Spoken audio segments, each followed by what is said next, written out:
Hello everybody, my name is Luke Marr and this is Hot La Mode, and today on Hot La Mode we are going to be talking about the Calvin Klein Fall 2018 show. Now you're probably wondering, Luke, why can I see your face and not just hear your beautiful luscious voice while the fashion show plays? Well, I thought that I would speak to you guys. It seems more like a conversation when I'm talking to you guys. I feel like you guys get a sense of more how I feel about the collection that way. I'm able to kind of sit down for certain shows, Calvin Klein being one of them, and actually discuss the collection and give you guys my real thoughts on it, because it was a really great show that I think definitely should be talked about for a long time to come. Before we get into the actual video, I want to talk to you guys about one amazing thing, which is the sponsor for this video, Scentbird. Now you're probably like, Luke, what is Scentbird? Scentbird is this really amazing monthly subscription where you can get any luxury fragrance on Scentbird's website for $15 a month. It comes in this little vial. It is a 30-day supply, so you can pull it out like this. It's really big. It's bigger than any other sampler that I've ever seen before. I actually got the Glossier You scent because I tried it while I was in London at their pop-up, and I fell in love. But the thing was, I was reading reviews online and I was really scared because it said that the big bottle actually didn't smell the same as the sampler. So the amazing thing about Scentbird is you only have to buy this little sampler and you can try all different ones every single month. So you can change from Glossier to Gucci to Helmut Lang to Calvin Klein. So there's so many different possibilities on which luxury fragrances you want to try. The other great thing about Scentbird is that you can actually upgrade to 2 or 3 different fragrances every single month. So if you don't want just Calvin Klein or Glossier, you can also get Calvin Klein, Glossier, and Gucci for an amazing price. And if you also do not want just 3 fragrances, you can try out their different shampoos or hand creams, which are also amazing and can be replaced for the fragrances. On their website, they carry so many different fragrances like Tom Ford, Dolce & Gabbana, Donna Karan, so many different brands. I was really shocked by it. I went online and I was like, oh, okay, she came that way. So if you guys want to subscribe to Scentbird, you can click the link in the bio for 25% off using my code. Check it out. It's really amazing. It's something that I am very happy that I am doing, and I'm so happy that I'm working with Scentbird actually on this video. So before we get into the actual video, if you guys are looking for a place to find all different fashion content that talks about the fashion industry and reviews fashion shows, you can definitely hit the subscribe button. And if you like me reviewing different fashion shows, you can also hit the like button. Okay, so now let's talk about the actual collection. Raf Simons killed it, and it's very rare that I really lay down and bow down to a designer. Raf Simons was really amazing, and I know we said that we had to stop sucking Raf Simons' dick, but this is the time to do it. For the most part, the collection was based on film, as it has been for the past couple of collections, and seeing how this is his 3rd collection, I'm happy that film kind of intertwines into the different collections. This one was based a lot on Safe, which is a movie which starred Julianne Moore, where she gets sick by this environmental disease. You can see a lot of that kind of dystopian, Midwestern America vibe, and Raf definitely plays a lot with the whole idea of America, especially because Calvin Klein is an American brand. Now, when asked by Vogue, if this was a dystopian thing, he said it was more hope than horror movie.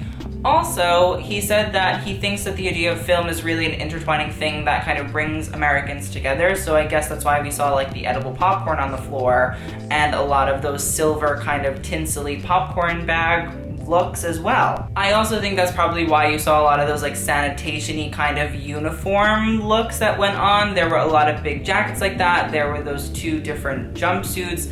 It was actually pretty well done. I originally thought I was gonna hate it, but I think they were really beautiful. I loved the way that he layered a lot of the pieces. They weren't super ornate or anything, but the way that he layered these really simple kind of prairie dresses, which had these beautiful cutouts so you could see boob, or you could just barely make out boob, and then these big sanitation jackets over it, really, I think, subtly let the audience know that Raf didn't see women as just these pretty little princesses. And especially the way that Americans often see women, Raf was you don't understand that the American woman is not this. The American woman has no problem taking her sanitation jacket and clearing up this radioactive muck in this dystopian world I have for America. And especially with the way America looks currently, it's kind of dystopian. I also really love the whole idea of the big blazers. Last season I was like, oh, get those blazers away. But after seeing some of the really beautiful dresses and the way that Raf kind of integrated these predominantly menswear pieces into the collection, I was very, very happy. I liked the way that they were slung over the shoulder like a man coming back from the office. And I love the way that there were these hazmat pants which were under this really frilly prairie dress. I also was very interested by the idea of gloves. I feel like I've seen that in a lot of the Calvin Klein collections last season. We kind of got this like Dextery kind of vibe, and now we're getting very like Cloverfield Place. The only thing I can really think of is like hazmat, radioactive, like dystopian America when I see this collection. I also love the balaclavas, which were the big like hats where you could only see the faces.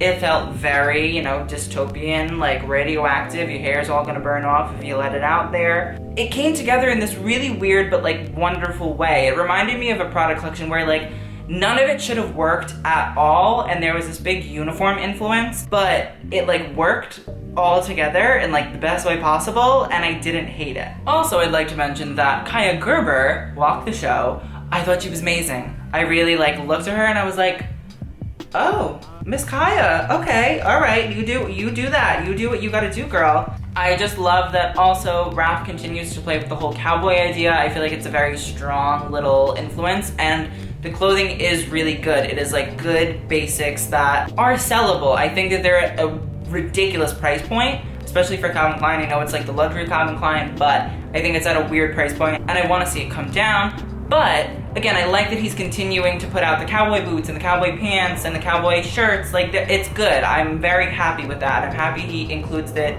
in every collection that he's done so far.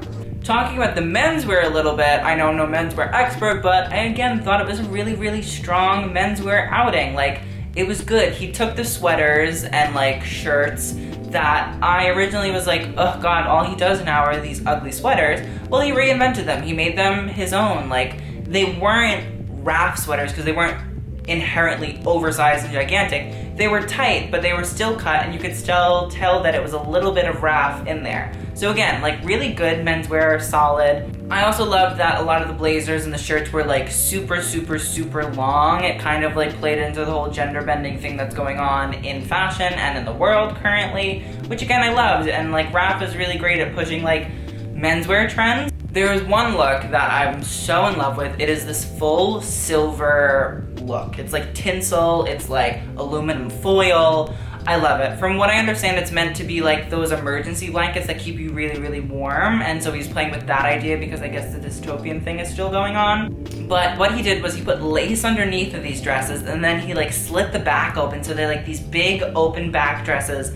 The models like look so dainty and cute in like these gigantic dresses that could definitely be swallowing them whole, but they're not. Like, they're so good. It's so good. It's such a good collection. I'm sure it's like a very unwearable collection, definitely, but like no doubt probably one of the strongest outings he has had out Calvin Klein. I would say this probably is better than the debut collection he did. And he also continues to keep this kind of like old lady silhouette that goes on towards the end of the show. It is like these kind of full dress looks covered by these big jackets, which give me like very, you know, 1950s older woman, like my grandmother would wear some shit like that, but it's like cute and chic and like good. It's like what old women should now be wearing, and I love it.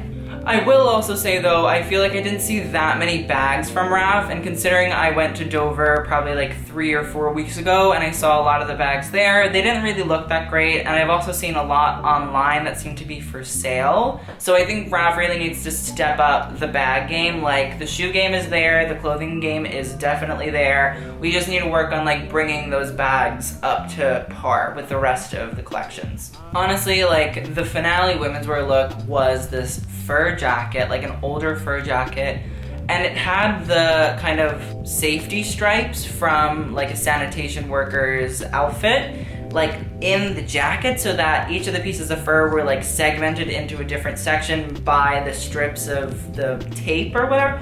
It was amazing. Like, I'm in love with this collection, and I'm very shocked that I really, really like it. Not every piece was amazing, but there were very few poorly done or poorly executed looks. So that is my review of the Calvin Klein show. Please let me know what you guys thought of the collection in the comments below. Also, let me know what you guys thought of this kind of video segment. I know it's different than what we normally do, but I also kind of like this because it definitely is more of like a conversation between the two of us.